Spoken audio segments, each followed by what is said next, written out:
Welcome to the deep dive. Today we are tearing into a source that is a wild shortcut to understanding the American Revolution. If the revolution also involved, sprites and kelpies. And time-traveling ice crystals, let's not forget those. We're Oh. exploring the historical fantasy novel Sprite Night, hmm and our mission today is to figure out how this secret history anchors itself to real historical facts like Paul Revere's ride, while just completely twisting them with magic. And it hits the ground running. We all know the famous one if by land, two if by sea, but the story, it shifts the focus. It's not just about Revere. Right, it brings in Sybil Ludington. Exactly. Her real-life ride in 1777 was supposedly twice as long as Revere's, which makes her, the perfect protagonist to bridge these two worlds. She Yeah. becomes the meeting point for the Daughters of Liberty and the hidden world of the Fae. Okay, let's get right into that, because Sybil isn't just a 16-year-old patriot. No, not at all. She's already got a foot in the Fae world. Years before, she saved this small creature from a coyote, and that act sort of opened the door for her. And that small creature is really the heart of it all. Her name is Tansy, or Tansy the Patriot. Ah, I love that. She is just pure, adorable chaos. A sprite from the summer court, which is really important for her whole motivation. She's got this bright yellow hair, wings like ferns, Yeah. and she wears a little patchwork dress of red, white, and blue. Okay, but this is my first, moment of skepticism.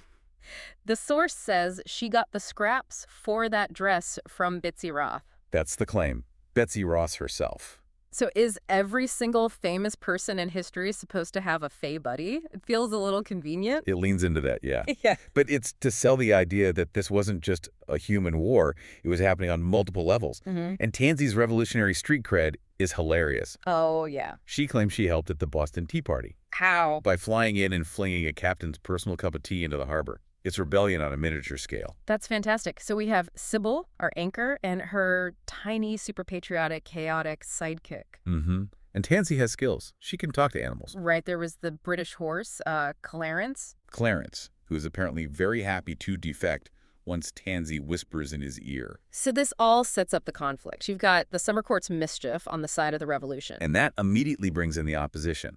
While Revere and Dr. Warren are in the tavern confirming the signal, you have the antagonists lurking in the shadows, Silas Hawthorne, the loyalist. and his magical servant Grimfrost. And this isn't just political, it's elemental, right? Exactly. Grimfrost is a nasty piece of work. He's a Spriggan of the Winter Court.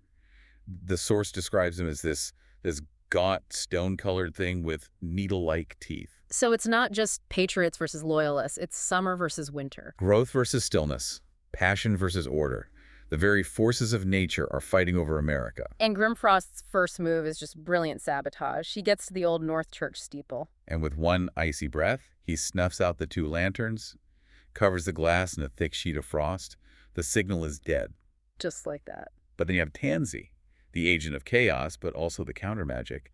She knows the signal has to get through. So what does she do? She finds a couple of will-o'-the-wisps, those little marsh lights? She coaxes them into service, and they fly up to the window and become the two new beacons. The two if by sea signal is back on. That's such a great image. It keeps the history, the two lights, but gives it this magical twist. She even adds some bonus chaos. When British soldiers come to investigate the weird lights, she flies at their horses shrieking, "Freedom!" I mean, that would definitely startle a horse. While all this magic is happening, Sybil is keeping it real. Revere needs to cross the river quietly, right? The oars will make noise. So she tears her petticoat. In half.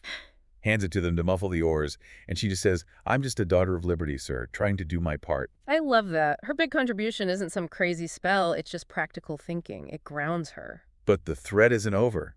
Silas and Grimfrost see Revere getting away on the water. And they can't catch him by taking the long land route. So Grimfrost unleashes his own power. He shapeshifts into this grotesque, frost-breathing horse Oh. and takes off at supernatural speed. Sybil realizes immediately there's no way she can outrace that on a normal horse. So how does she possibly keep up? Tansy has a solution for that too, and it is spectacular. She summons a kelpie named Marrow Deep. A water horse. Yep, with a sea green coat and a kelp mane. Tansy calls in an old debt, and Sybil gets on its back. And this is the water road, right? She just rides it into the Charles River. Plunges right in. But the Kelpie's magic lets her breathe underwater. And this water road isn't just swimming fast, it's like a temporary dimensional shortcut inside the river. She moves at impossible speed. So it makes the geography totally irrelevant. It's the ultimate cheat code in a chase scene. But Silas isn't giving up, and this is where the story takes a major detour. Right. They're on the road to Concord, there's a struggle, and Silas manages to drag them both into a fairy circle. So straight into the Feywild. And the Feywild is bizarre. It's not like Earth at all. No, it's alien. You've got these towering purple stalks that look like asparagus, glowing red grass, Yeah. and the River of Light. Which isn't a river of water. No, it's a silent, dry riverbed that flows with colored ribbons of light, and you can use it to scry, to look back into the mortal world. But the real danger, the first thing Sybil learns, is the time dilation. Yes, that's terrifying. She thinks she's been in there for maybe an hour, but Tansy tells her it's been 2 weeks. 2 weeks. In that time, the revolution could have been won or lost. It's a horrifying thought. And then there are the fairy rules, the taboo against giving your precious name. She learns that the hard way, She runs into this 6-legged reptile thing and accidentally gives her name. and it immediately demands a gift. She offers it a needle and thimble, practical things, but But it's metal. Iron is lethal to the Fae, so it shrieks at her. It ends up taking a vial of perfume instead. It's all about symbolic value, not practicality. and even then, the creature tries to trick her until Tansy steps in. A classic Fae trickster. But what about Revere? He's been gone for longer. Much longer. He's been a guest for months with a winter court noble named Lord Stalwyn. And Lord Stalwyn is a centaur, but with the lower body of a great white stag. Mm-hmm. The source says the winter nobles take forms that represent dominance and stillness. A stag in a frozen forest. So he's Winter Court? Same as the bad guy, Grimfrost? But he's not evil. He's cordial. He's more interested in knowledge. He's been keeping Revere around to hear stories about the human idea of rebellion. It's totally alien to him. So Paul Revere is giving a TED Talk on democracy to a giant ice stag. That's a pretty good way to put it, yeah. And Stalwyn is the one who gives them a way back. He gives them a time crystal, a rotating shard of ice that lets them pick their exit point in time and space. And Revere, he sets the target. Lexington, midnight, April 18th, 1775. So he's not just escaping. He's using Fae tech to hit a precise historical deadline. It forces the magic story to snap right back into the human one. That time jump is critical. It gets them to the Lexington Green right in the nick of time. Just in time to warn Samuel Adams and John Hancock. And Adams has this incredible moment of clarity, telling Hancock he has to flee, not just to save himself, but to write the laws for the new nation.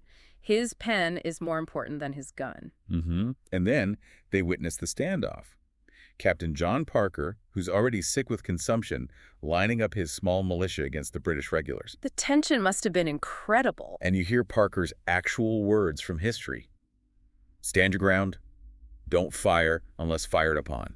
But if they mean to have a war, let it begin here. This is it, the big historical mystery. Who fired the first shot? And the source gives a fantasy answer. It does. Just as the militia is about to disperse, Silas and Grimfrost reappear. They follow them out of the Feywild. And their sudden appearance just causes chaos. Total chaos. It startles the redcoats and a musket goes off. The shot heard round the world was an accident caused by a magical creature popping into existence. So the whole American Revolution started because of a friendly fire incident involving an ice monster. Icariously, yes. And the consequences are immediate. Grimfrost, the Spriggan, gets hit by the metal bullets. And iron is lethal to the Fae. He just dissolves into mist. Silas is wounded and captured, and the British, now thinking they're under attack, return fire. The battle starts. And in all that chaos, Revere gets back on a horse and rides for Concord. While Sybil plays her final part, she helps Dr. Prescott get to Concord by leading a British patrol on a wild chase, drawing them away. She's the essential support crew to the very end. And then you get that final historical quote from Reverend Clark on the green. From this day will be dated the liberty of the world. The collision of these two worlds was the spark. So when we boil it all down, what does this deep dive show us? The urgency of history was, what, amplified by the Fae world. Amplified and almost derailed. The Fae weren't fighting for human ideals, not really. It was their own war summer versus winter. And their logic, as Tansy says, is just other. Humans can't quite grasp it. But the source elevates Sybil Lettington. She's the bridge. Her human perseverance was the key to holding these two realities together. It's the old myth of the thin veil between worlds being the reason magic could leak through at such a critical moment. Exactly. And Tansy gives us one last piece of the puzzle. She says the veil is thinnest near the changing of the seasons. Beltane in the spring, Samhain in the fall. Which leads to a final thought for you to chew on. If the Fae are vulnerable to something as simple as iron, what other weaknesses might they have?